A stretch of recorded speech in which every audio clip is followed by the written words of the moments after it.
عارف ايه اللي ممكن يحصل لو حطينا اشرس واخطر كائنات البحر في مواجهة مباشرة مع بعض؟ ولع دلوقتي يا ابني.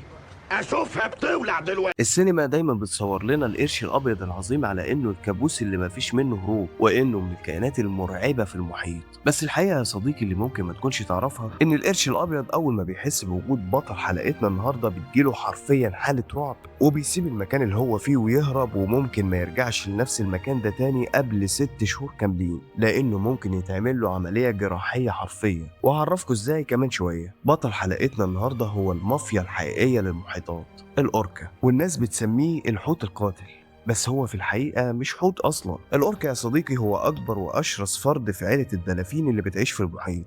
كائن ضخم جدا، وزنه بيعدي 5 طن وطوله بيوصل ل10 متر، وكمان عنده ذكاء خارق بيخليه يتفوق على أي مفترس تاني في المحيط. الأوركا مش بيصطاد بغريزة حيوانية بحتة، الأوركا بيصطاد بتخطيط وذكاء وتكتيك عسكري يدرس. ودلوقتي هعرفكم ازاي الأوركا بيعمل للقرش الأبيض عملية جراحية كاملة. في المشهد ده حيتان الأوركا بيهجموا على قرش أبيض، بس ده ما بيكونش هجوم عادي، دي عملية جراحية دقيقة جدا. الأوركا بيراقبوا القرش من تحت سطح المية وبسرعة كبيرة جدا، واحد منهم بيندفع وبيضرب القرش ضربة قوية جدا من تحت بطنه، والضربة دي هدفها إنها تقلب القرش على ظهره. وطبعا هتسأل نفسك ليه بتقلب القرش على ظهره؟ ما هو كده كده في المية. والإجابة إن لما القرش بيتقلب على ظهره بيدخل في حالة شلل تام وتخدير كامل، وفي اللحظة دي الأوركا بتفتح بطن القرش كأنها جراح عبقري، لأنها بتاكل الكبد بتاعه بس علشان مليان دهون وبيديها طاقة كبيرة جدا، وبتسيب باقي الجثة تتغذى عليها الحيوانات التانية. تعالوا بقى هاخدكم ونروح لمشهد تاني خالص في القطب الجنوبي بيوضح استراتيجية الأوركا العبقرية في افتراس الفقمة. الفقمة بتكون نايمة في أمان تام فوق لوح تلج عايم، ومفيش أي كائن يقدر يوصل لها إلا الأوركا، لأنهم ببساطة عندهم استراتيجية عبقرية بتخليهم يوصلوا لها. 3 أو 4 منهم بيتجمعوا وبيرجعوا لورا مسافة معينة، وبعدين بيندفعوا جنب بعض بأقصى سرعة ناحية لوح التلج، وحركتهم المنتظمة دي بتعمل موجة صناعية قوية جدا بتضرب لوح التلج وتكسره، والفقمة بتترمي في المية، وطبعا باقي القطيع فاتح بقه ومستني الوجبة. طبعا ده صديقي مش مجرد صيد عشوائي، ده استخدام عبقري لقوانين الفيزياء. ومش كده وبس، تخيل يا صديقي ان الاوركا بتهاجم الحوت الازرق شخصيا، اكبر مخلوق على وجه الارض. الحوت الازرق اللي طوله بيعدي ال 20 متر بيلاقي نفسه متحاصر بقطيع من الاوركا، وبالتكتيك العبقري كالعاده مجموعه منهم بتعطله من قدام، ومجموعه بتعضه من الزعانف بتاعته، والمجموعه الاهم بتنط في الهواء وبتنزل بوزنها فوق ظهر الحوت علشان تغرقه تحت الميه وتمنعه انه يتنفس. المعركه دي ممكن تستمر لساعات لحد ما الحوت الازرق يستسلم تماما. وفي مشهد تاني الاوركا بتستخدم تكنيك صيد مختلف شوية في صيد أسود البحر، اللي لما بيكونوا على الشط الأوركا بتندفع وبتخرج جسمها بره المية على الرملة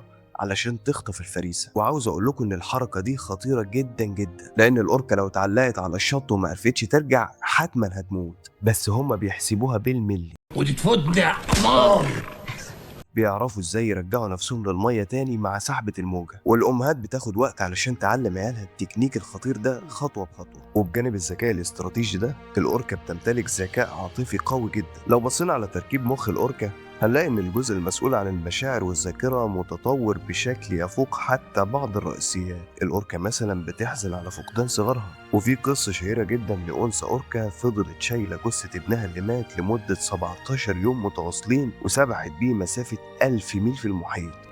ببساطة عاوز أوصلك إن هما بيرتبطوا ببعض بروابط قوية جدا، وبيشاركوا الأكل وبيحموا الضعيف والمصاب في القطيع، وبيعلموا الصغيرين بمنتهى الصبر، كأنك بتبص على عيلة مترابطة بس عايشة تحت المية. ولما نيجي نتكلم عن التنفس والنوم عندهم هنلاقي معجزة ربانية تانية بتكسر قواعد الطبيعة. الأوركا من الثدييات، يعني لازم تطلع للسطح تتنفس هواء، لأنها لو نامت نوم عميق وفقدت الوعي تحت المية هتغرق وتموت فورا. علشان كده ربنا خلق لهم نظام نوم فريد جدا. الأوركا بتنام بنص مخها بس، نص المخ الشمال ينام ويقفل العين اليمين، والنص اليمين يفضل صاحي يعوم بيهم ويطلعهم للسطح يتنفسوا وبعدين يعكسوا ويبدلوا. ده معناه إن الأوركا من يوم ما بتتولد لحد ما بتموت ما بتفقدش الوعي بالكامل ولا ثانية واحدة في حياتها. بس السؤال الأهم اللي بيطرح نفسه بعد كل ده، كائن بالشراسة والذكاء والتخطيط ده يا ترى قتل كام إنسان؟ والإجابة اللي هتصدمك وتلخبط كل حساباتك هي 0.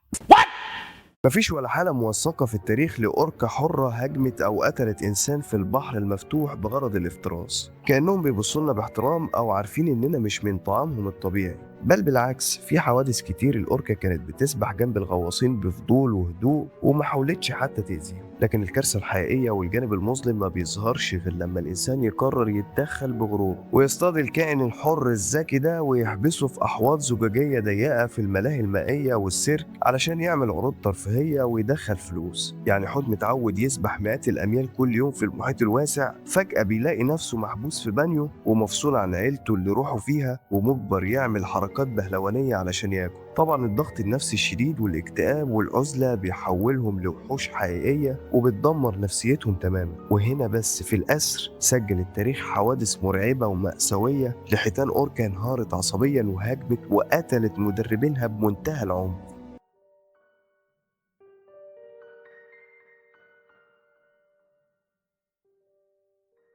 طيب احنا استفدنا ايه من الفيديو ده؟ هو انت لازم تطلع بالفيديو بتاع الاستفادة، يعني لازم تطلع باستفادة. انا شايف ان الاوركا بتعلمنا درس ان القوة عمرها ما كانت في الحجم ولا العضلات وبس، قوة في العقل وفي التخطيط وفي العمل الجماعي وفي احترام روابط العيلة. وفي النهاية لو عجبك الفيديو ما تنساش تضغط اللايك المتين والاشتراك وتفعل زرار الجرس وتشجعني كده يا عم، وما تنساش تكتب لي في الكومنتات عايز الفيديو الجاي يكون عن ايه. واشوفكم على خير الفيديو الجاي، وسلام.